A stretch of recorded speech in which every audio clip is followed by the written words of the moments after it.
Morning everyone. তো মই পোনপ্ৰথমে সকলোকে স্বাগতম জনাইছোঁ মোৰ ইউটিউব চেনেল নিপনাজ ব্লগৰ অন্য এটি ভিডিঅ'লৈ।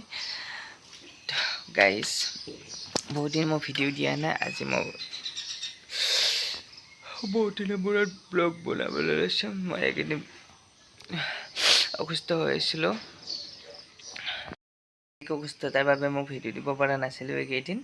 তো আজি ভিডিঅ'তে সৰুকৈ ভিডিঅ' এটি বনাইছোঁ। আশা কৰি ভিডিঅ'টো চাই ভাল পাব, আৰু যদি ভিডিঅ'টো চাই ভাল পায় like comment share and subscribe কৰিবলৈ নাপাহৰিব।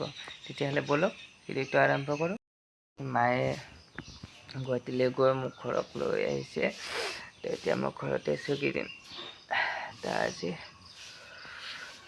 এতিয়া উঠোঁ আৰু উঠি মুখ হাত ধুওঁ আৰু কি কৰোঁ আপোনালোকক দেখুৱাইছোঁ। তো চাই থাকিব ভিডিঅ'টো। তো ব'লক। বিছনাখন পাৰি লৈ এতিয়া উঠাই লওঁ মুখখন। মানে ছোৱালী নথকা ঘৰত যিহেতুকে মই কাম কৰিব লাগিব। মাক আৰু কিমান কম, অকলে কিমান কৰিব আৰু। বিছনাখন উঠাই লওঁ এতিয়া। বিছনাখন উঠাই কিনে আকৌ বাকী কি কৰোঁ।